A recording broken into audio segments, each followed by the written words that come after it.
ഞാൻ ഡോക്ടർ കാവ്യ. നമുക്കറിയാം നമ്മുടെയൊക്കെ ജോയിൻറ്റിലൊക്കെ പെയിൻ വരുന്ന സമയത്ത് നമ്മൾ പെട്ടെന്ന് പറയുന്നൊരു കാര്യമാണ് യൂറിക് ആസിഡ് കൂടിയിട്ടുണ്ടാവും അല്ലേ, അതാണ് എനിക്ക് ഈ പെയിൻ എന്നൊക്കെ.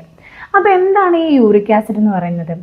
നമ്മളുടെ പ്രോട്ടീനിൽ ഈ പ്രോട്ടീൻ വിഘടിച്ചിട്ടുണ്ടാവുന്ന ഒരു രാസവസ്തുവാണ് പ്യുറൈൻ എന്ന് പറയുന്നത്.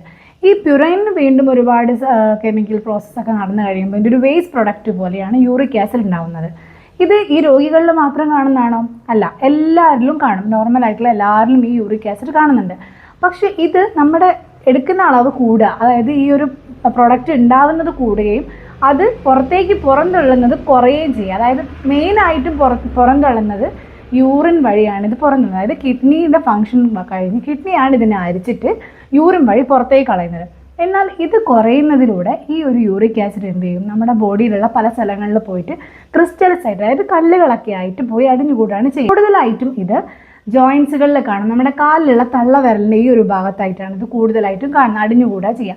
ആ ഒരു കണ്ടീഷനെ ഗൗട്ട് എന്നൊക്കെ പറയും. അല്ലെങ്കിൽ ഇത് എന്ത് ചെയ്യും, കിഡ്നിയിൽ പോയിട്ട് കിഡ്നി സ്റ്റോണുകളൊക്കെ ആയിട്ട് മാറും.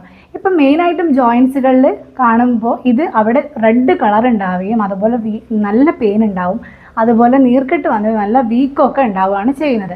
ഹൈ പ്രോട്ടീൻ റിച്ച് ഉള്ള ഒരു ഡയറ്റും തീരെ വ്യായാമം ഇല്ലാത്തൊരു ജീവിതശൈലിയും കൂടിയാണ് നിങ്ങളുടെതെങ്കിൽ നിങ്ങൾ ഈ ഒരു അസുഖത്തിലേക്കൊക്കെ ഭാവിയിൽ എത്തും എന്ന് തന്നെയാണ് പറയുന്നത്. അതായത് ജീവിതശൈലി രോഗത്തിൽ ഉൾപ്പെടുത്താൻ പറ്റുന്ന ഒന്ന് തന്നെയാണ് യൂറിക് ആസിഡിൻ്റെ അസുഖം എന്ന് പറയുന്നത്. ജോയിൻറ്റുകളിൽ പെയിൻ ഉണ്ടാവുക, അതുപോലെ ഉപ്പൂറ്റിയിൽ വേദന ഉണ്ടാവുക, അവരെ കാലിലുള്ള തള്ളവിരലിലുള്ള പെയിൻ ഉണ്ടാവുക, അവിടെ നീർക്കെട്ട് ഉണ്ടാവുക, ചുവപ്പ് കളർ ഉണ്ടാവുക, ജോയിൻറ്റുകളിലൊക്കെ പെയിനൊക്കെ ഉണ്ടെങ്കിൽ നിങ്ങൾ എന്തായാലും ഒരു ഡോക്ടറിനെ കൺസൾട്ട് ചെയ്തിട്ട് എന്താണെന്നൊക്കെ ഒന്ന് ബ്ലഡ് ടെസ്റ്റ് ഒക്കെ ചെയ്ത് നോക്കിയിട്ട് നിങ്ങൾ സ്ഥിരീകരിക്കുക. എന്നിട്ട് അതിന് വേണ്ട ചികിത്സയൊക്കെ നോക്കുക.